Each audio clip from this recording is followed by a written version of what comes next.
¿Cuál ha sido el impacto de la entrada en vigencia de los impuestos aprobados en el plan fiscal en este momento de pandemia? ¿Cómo le afecta a usted y a mí la entrada en vigencia de nuevos impuestos y proyectos de nuevos impuestos en la Asamblea Legislativa, como en el caso de la ropa usada? ¿Cómo pueden los consumidores defenderse en un mercado amarrado en el cual el gobierno lo que pretende para resolver los problemas del país es sacarle más plata a usted de su bolsa? Para esto y otros temas, hoy conversaremos con el analista Eliezer Feinsack en Consumidores Activos. Acompáñenos.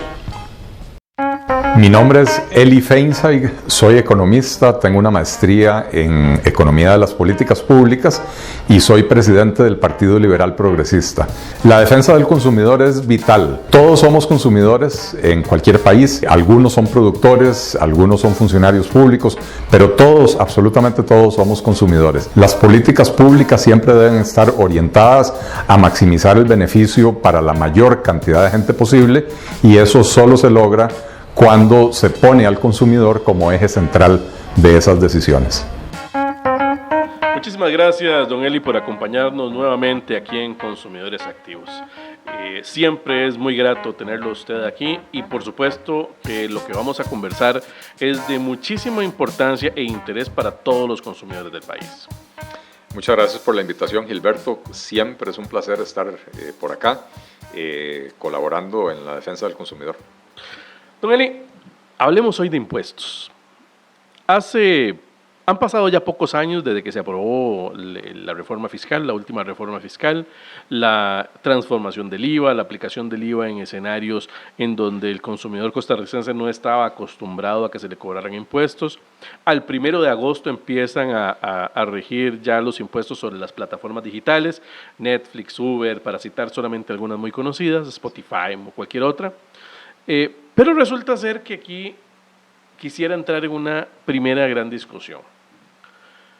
Los que defienden los impuestos dicen los impuestos son necesarios. Francisco de Paula Gutiérrez dice, de esta no salimos sin más impuestos. El gobierno dice, vamos a meter más impuestos porque si no, no tenemos forma de resolver la crisis. Aplicamos el IVA en plataformas tecnológicas, sostenemos el precio de los combustibles artificialmente para generar un colchón. 10,000 millones de colones generó ese colchón para el bono proteger. La mitad de lo que pretendía. La mitad de lo que pretendía. Pero todo esto son impuestos, todo esto lo pagamos nosotros. ¿Son necesarios los impuestos? A ver, esa pregunta tiene dos niveles. En un nivel muy general, los impuestos son necesarios. Vivimos en una sociedad donde tenemos un contrato social implícito que implica la existencia de un aparato gubernamental con instituciones que brindan servicios que todos los ciudadanos quieren que el gobierno dé: educación, salud, seguridad, justicia, etcétera, ¿verdad? Y la única forma de financiar eso es con impuestos. Entonces, los impuestos son necesarios para eso, ¿verdad? Ahora, si la pregunta es, ¿son necesarios los impuestos en este momento y en la coyuntura actual para salir de la crisis? No podemos permitir que se suban más los impuestos en un momento en que productores y consumidores están tan golpeados, no solo por la pandemia, que es un golpe enorme, sino porque ya la economía del país venía mal desde antes, ¿verdad? Entonces, pretender salir de una crisis donde los pequeños comerciantes, las pymes turísticas, etcétera, están en alitas de cucaracha, están a punto de tener que cerrar sus puertas permanentemente, y donde los consumidores están, alguna proporción de ellos, confinados en la casa, con jornadas reducidas, con contratos laborales suspendidos, o simplemente despedidos porque sus empresas ya no los pudieron sostener, pretender que subirle los impuestos al consumidor vía IVA o subirle los impuestos a las empresas vía impuesto de renta o cualquier otra modificación, que con eso nos salvamos de la crisis, es realmente no entender absolutamente nada de economía. Eso es pretender matar a la gallina de los huevos de oro, que de por sí lamentablemente viene enfermita. ¿Por qué no podemos permitir en este momento una subida de impuestos? Bueno, no solo porque subir los impuestos tiene un efecto contractivo sobre la economía, y lo vimos el año pasado. En diciembre del 2018 se aprobó la reforma fiscal y el crecimiento económico del 2019 fue el más bajo de la última década, que fue una década mala, fue una década de poco crecimiento. Si uno analiza lo que ha pasado en Costa Rica en los últimos 20 años, en el 2008-2009 hubo una crisis, la gran crisis internacional, ¿verdad? En la década anterior a esa crisis, la economía costarricense crecía a un ritmo promedio de 4.96%, casi 5% anual.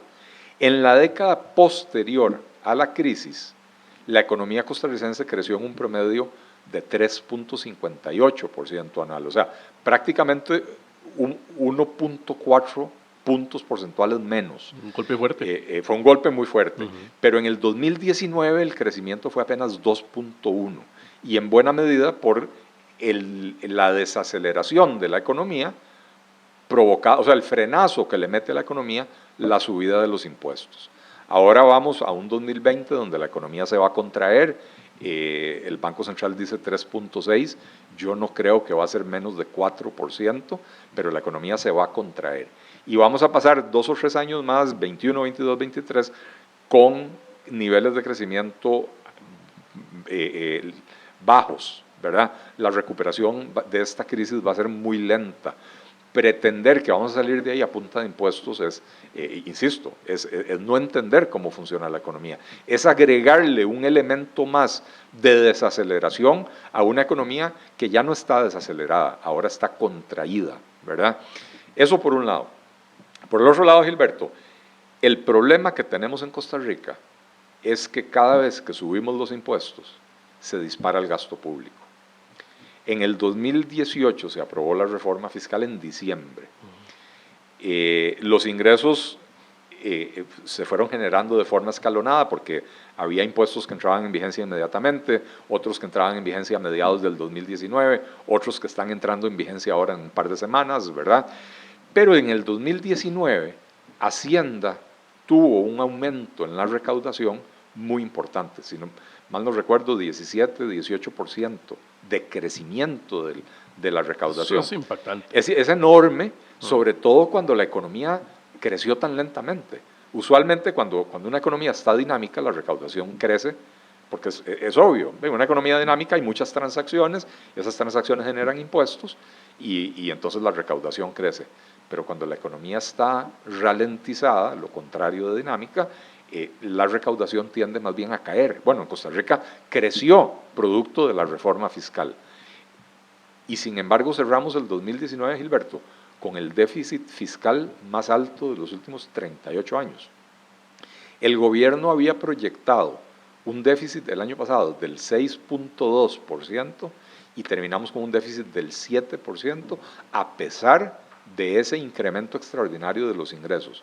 ¿Por qué sucedió eso? Porque el gasto público siguió creciendo más de lo que el gobierno había dicho que iba a crecer. Y entonces el problema de aumentar los ingresos es que se pierde la disciplina de controlar el gasto público. Y finalmente, para poner contexto, ¿por qué es esto importante? En el 2008, hablando de la última crisis, ¿verdad? Antes de que empezara la última crisis, Costa Rica tenía sus finanzas públicas equilibradas.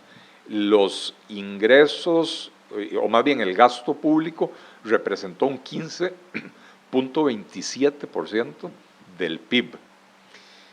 En el 2021, en el 2019, el año pasado, representó un 21.72% del PIB. O sea, pasamos de que el gasto público fuera 15.27 a que fuera 21.72. Ahí usted tiene 6 puntos y medio prácticamente de incremento del gasto. Con un déficit de 7, prácticamente la totalidad del déficit se explica en ese incremento del gasto. Y entonces, si seguimos aumentando los ingresos sin disciplina del recorte del gasto, nunca vamos a lograr equilibrar las finanzas públicas otra vez. Y por eso es tan importante en esta coyuntura no pensar que los nuevos impuestos nos van a resolver algo. Justamente en esta nueva coyuntura quisiera detenerme un momento. La pandemia del COVID-19 ha servido para justificar muchísimas cosas. Ha servido para justificar más gasto en materia de inversión de la Caja Costarricense del Seguro Social, en compra de equipo médico, contratación de personal, horas extras, etcétera. Ha servido para justificar el incremento, por ejemplo, en la asignación de proyectos de obra pública, por ejemplo, la adjudicación de proyectos de obra pública. Ha servido para justificar la protección al sector agrícola y otras cosas. Y estoy diciendo ejemplos de sectores muy diferentes entre sí, porque para todo ha servido la justificación de la pandemia. Así es. Y ahora la justificación de la pandemia sirve para nuevamente justificar nuevos impuestos. Pero estos nuevos impuestos también tienen que ver con la especificidad de cada impuesto. En Costa Rica tenemos más de 100 impuestos, alrededor de... Antes de la reforma fiscal había 105, 107 impuestos vigentes y con la reforma fiscal hay más. Y de todos estos impuestos se saca plata para diferentes programas del Estado. ¿En qué se gasta la plata? O sea, la gente ve que hay una recaudación mayor, ve que, usted mismo lo acaba de decir, ve que hay más impuestos que cobrar, ve que hay más plata recaudada para programas sociales, ve que crece, pero el gasto, usted lo acaba de decir, también crece. ¿En qué? Bueno, buena parte del problema, y esta es la razón por la cual el déficit fiscal, que no es algo que la gente come en sus casas, ¿verdad? Digamos que para usar el vocabulario del señor que tenemos ahora, el ministro de la Presidencia, ¿verdad? Que él dice que las calificadoras de riesgo no le dan de comer a nadie. Bueno, el déficit fiscal aparentemente tampoco le da de comer a nadie, ¿verdad? El déficit fiscal, ¿qué quiere decir? Quiere decir que cada año el gobierno gasta más de lo que recauda. Y cuando uno gasta más de lo que le ingresa, la única forma de hacerlo es obteniendo un crédito.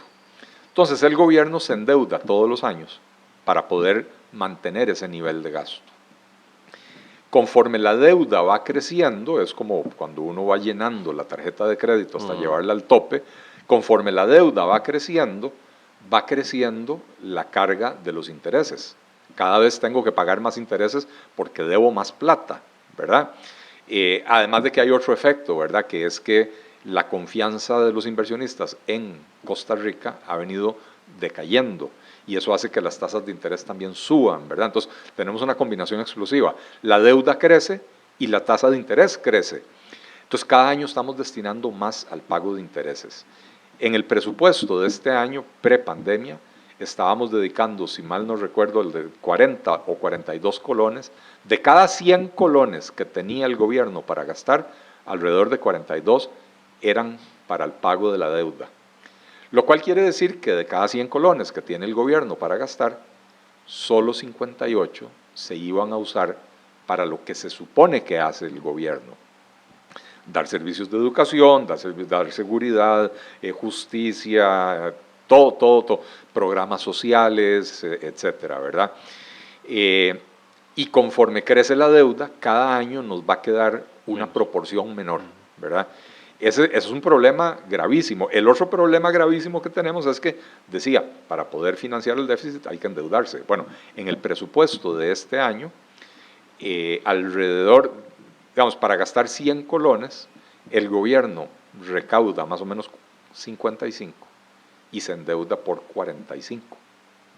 O sea que prácticamente la mitad del gasto se va, pero más bien la mitad de los ingresos provienen del endeudamiento, pero casi la mitad del gasto se va a pagar ese endeudamiento. Entonces estamos en un círculo vicioso. Como cualquier persona que tiene una tarjeta de crédito no puede salir de ella. Exactamente, ahí estamos. Y entonces tenemos que recortar el gasto. La única forma de parar eso es recortar el gasto público para no tener que estarnos endeudando todos los años y por otra parte hay que refinanciar la deuda pública costarricense en mejores condiciones, con un plazo más largo, con tasas de interés más bajas, con un periodo de gracia que me permita en el corto plazo liberar recursos que se iban a destinar a pagar intereses, que ahora yo los pueda destinar a hacerle frente a la pandemia. Porque sí, la pandemia obliga a hacer ciertos gastos que son justificados. Todos los gastos que se hacen en salud, la conversión del hospital del Senare en un hospital especializado, todo eso cuesta plata. ¿verdad? Los bonos proteger cuestan muchísima plata, ¿verdad? Y es un gasto que no estaba proyectado a principio de año. Entonces, la única forma de que podamos poner las finanzas públicas en orden es recortar el gasto para no tener que estar endeudándonos tanto y refinanciar esa deuda para poder bajar la carga de los intereses y que quede un remanente en el presupuesto nacional para poder hacerle frente a estas cosas. Sin embargo, en la Asamblea Legislativa se ponen muy creativos en la mayoría de las ocasiones también. Y aparte de que prácticamente todos los créditos que le propone el Ejecutivo tienen que pasar por la Asamblea Legislativa, pues en la Asamblea Legislativa también de repente se les ocurre crear un impuesto para tal cosa, crear un impuesto para tal otra. Ahora se está discutiendo en la Comisión de Ciencia y Tecnología, son las cosas que uno no se explica, pero bueno, en la Comisión de Ciencia y Tecnología, un impuesto del 5% para la ropa usada para invertirlo en bibliotecas públicas y para fomentar la lectura, un impuesto a la ropa usada que que tiene una connotación social absolutamente, la ropa usada, ¿verdad? Pero bueno, a algunos diputados se les ocurre. Este ejemplo que le doy, don Eli, más bien, hay muchos.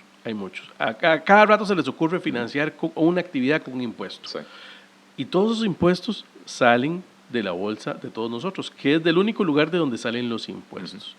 ¿Cómo analiza usted esta dinámica política entre el Poder Ejecutivo, Asamblea Legislativa, consumidores, sectores específicos?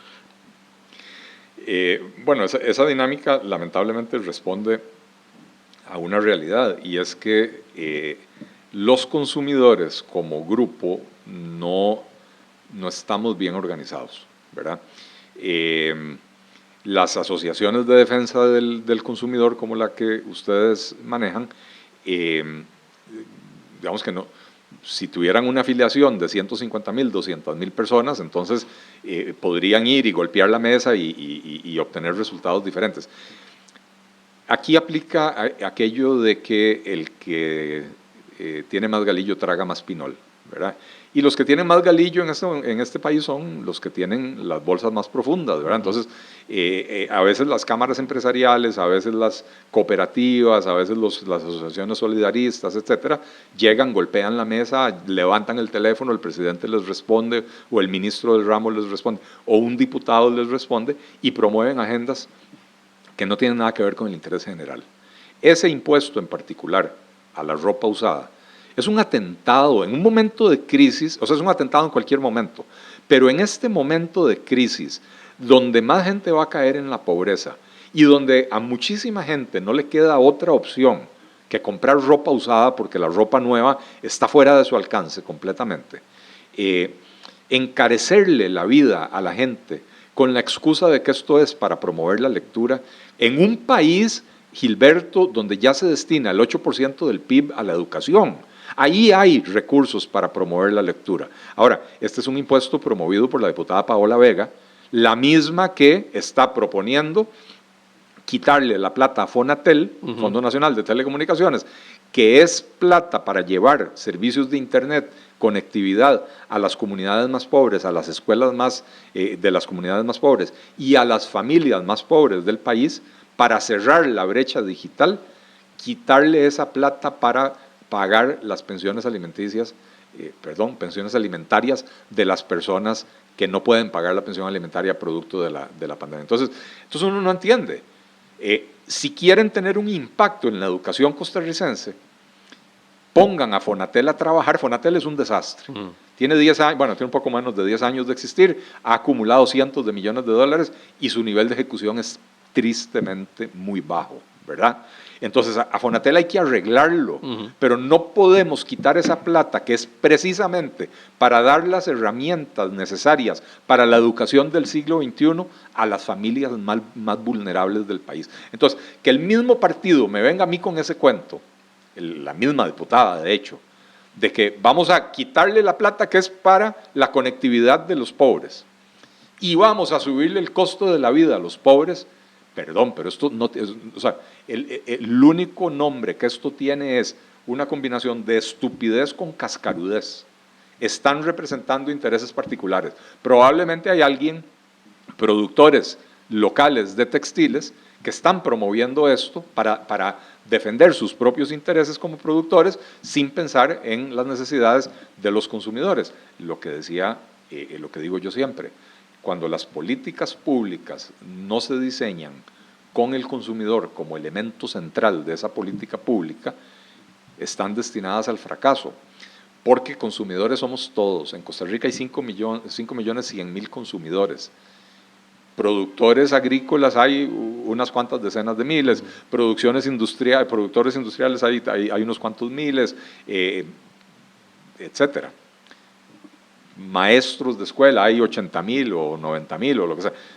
Consumidores hay 5.100.000. Y entonces las políticas públicas que deberían estar diseñadas para beneficiar al mayor número posible tienen que centrarse en las necesidades del consumidor. Aquí evidentemente la diputada está trabajando para intereses particulares que no revela. Este uso de los impuestos como un mecanismo de control de los mercados, de restricción de la competencia, de contracción de las ofertas, de frenar las aperturas, es decir, el uso de los impuestos, y por aquí empezaba justamente cuando empezábamos a hablar de este asunto, no tiene que ver necesariamente con sacar plata de un lugar para financiar el gasto del Estado, no, es que los impuestos son utilizados para otros fines, y esos fines son para controlar un mercado, para restringir oferta. Ejemplos de esto tenemos mucho, en azúcar, en arroz, en otros productos, pero principalmente son los productos de primera necesidad, en donde se establecen impuestos barrera. ¿Cómo logramos entonces, dado que tenemos esta estructura en el país, cómo logramos defendernos de esto, reducir esto y generar un impacto beneficioso para los consumidores? Bueno, yo creo que los defensores de los consumidores tenemos que ser cada día más activos, más agresivos en el buen sentido de la palabra, de ser proactivos, propositivos, hiperactivos, ¿verdad? Porque hay que estar en esto todo el tiempo y hay que estar exhibiendo la realidad detrás de estas cosas. Por eso hay que denunciarlo sin pelos en la lengua. Lo que esta diputada está haciendo, y no es la única, es el ejemplo que estamos hablando. Claro. Lo que esta diputada está haciendo es defender intereses particulares de una industria pequeña en Costa Rica, atentando contra la gente más pobre del país. Y si los consumidores no nos manifestamos y si los consumidores no empezamos a presionar a los políticos para que nos empiecen a tomar en cuenta a la hora de diseñar las políticas públicas, entonces van a seguir haciendo lo que se les pegue la gana. ¿Qué tenemos que hacer para resolver esto, don Eliezer? Primero hay que tener claro el qué y luego cómo. Así es. Bueno, es muchísimo lo que hay que hacer, ¿verdad? Y yo diría que esto empieza, como decía en respuesta a la pregunta anterior, por despertar la conciencia de los consumidores, porque al final de cuentas los consumidores también son votantes. Hay que llevar diputados liberales a la Asamblea Legislativa porque son los únicos que defienden al consumidor en vez de estar defendiendo los intereses de las grandes industrias y de los políticos tradicionales de este país. Y una vez en la Asamblea tenemos que dar la lucha para empezar a reformar muchas de las cosas que hemos hecho mal en Costa Rica. El otro día en este programa que participé yo con don Eric Ulate, hablábamos de los monopolios y del daño que le hacen a la economía y a los consumidores, ¿verdad? Entonces, tenemos que empezar por romper los monopolios. Tenemos que eliminar los monopolios en electricidad, en combustibles, tenemos que introducir mayor competencia en servicios bancarios, que a pesar de que hay muchos oferentes, hay un esquema poco competitivo de competencia por la presencia de los elefantes que son los bancos estatales, ¿verdad? Y también tenemos que empezar a entrar mercado por mercado, todos los mercados que están monopolizados u oligopolizados y empezar a romper eso. La ley de Conarroz y la ley de Laica son leyes que hay que erradicar en este país, son leyes que crean oligopolios privados. En otros países del mundo, la actividad, el hecho de que los productores se junten y se pongan de acuerdo para fijar cuotas de producción y precios, se considera actividad criminal que envía a la gente a la cárcel. En Costa Rica tenemos leyes para fomentar que así se haga, ¿verdad? Tenemos que eliminar o reducir significativamente los aranceles de importación en todos los productos que esos aranceles, los aranceles son impuestos, a la importación, ¿verdad? Claro. En todos los productos que esos aranceles impiden que haya una competencia efectiva en el mercado nacional. Tenemos, insisto, que diseñar las políticas pensando en el consumidor, porque, insisto, consumidores somos todos. Todas las personas tenemos múltiples sombreros. Yo soy economista, yo soy consultor, yo vendo mis servicios profesionales y también consumo. Si yo voto por un candidato presidencial que lo que va a hacer es defender los intereses de los economistas profesionales liberales, entonces estoy optando por una opción que se pasea en todos los demás, en todo el resto del país, pero además estoy optando por una opción que se pasea en mí como consumidor. Si yo voto por una opción que se comprometa a la defensa del consumidor, entonces estoy votando por una opción que beneficia a toda la población del país. Ahora que usted plantea el tema de impuestos y campaña electoral, mira qué interesante porque me viene a la cabeza un recuerdo de las últimas dos campañas electorales, principalmente la última. En la última campaña electoral había como una reticencia a hablar de impuestos. O sea, los candidatos no querían hablar de impuestos. Estamos hablando de previo al plan fiscal, ¿verdad? Y entonces pareciera ser que una de las directrices de los comandos de campaña fue no se habla de impuestos. ¿Por qué no se habla de impuestos si a final de cuentas el tema era impuestos? Y a final de cuentas cualquier gobierno que hubiera llegado posiblemente hubiera tenido que ir a la Asamblea Legislativa a proponer un plan fiscal, posiblemente hubiera tenido que ir a la Asamblea Legislativa a proponer un incremento en el impuesto de ventas, posiblemente, o como este gobierno que en algún momento empezaron a sugerir el incremento del 13 al 15% del impuesto del valor agregado. Es decir, ¿por qué no se quiere hablar de impuestos? Porque, Gilberto, es una práctica de los políticos tradicionales.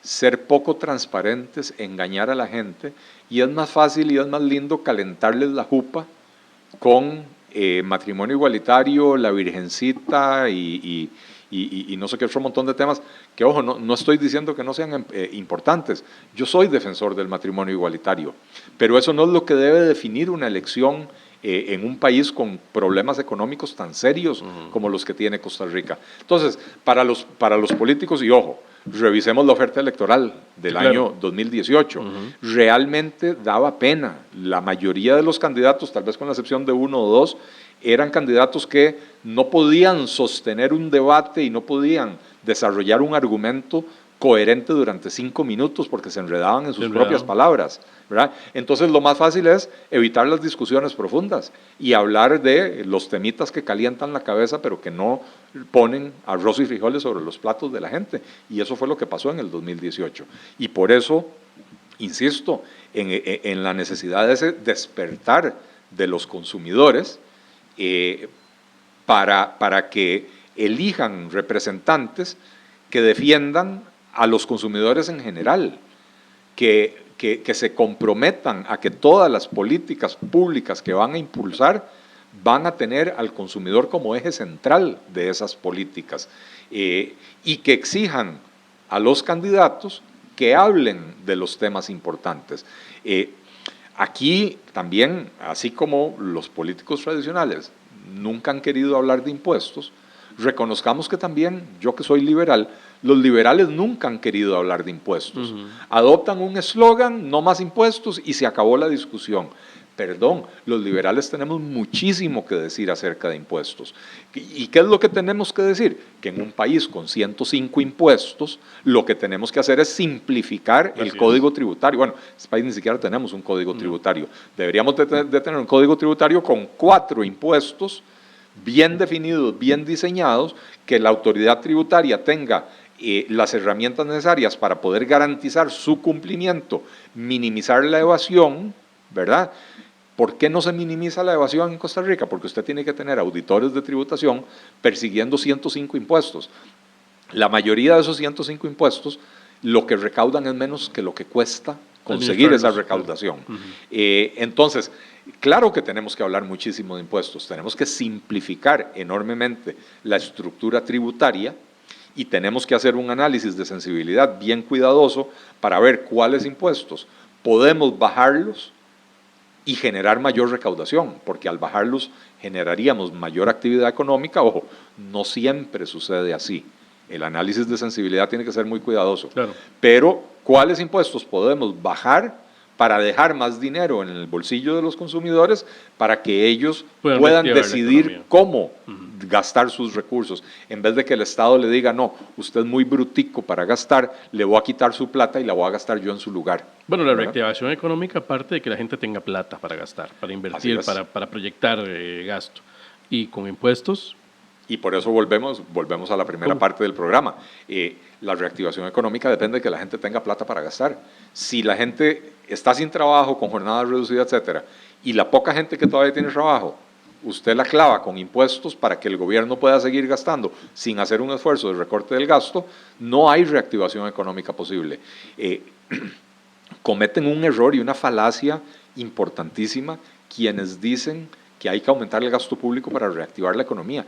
Cada colón de gasto público sale del bolsillo de un costarricense. Así es. Y entonces es un colón que el costarricense no puede gastar en sus necesidades para que el gobierno lo gaste en lo que ellos definen como sus prioridades, y muchas veces esas prioridades tienen que ver con preservar privilegios más que resolver los problemas de la población.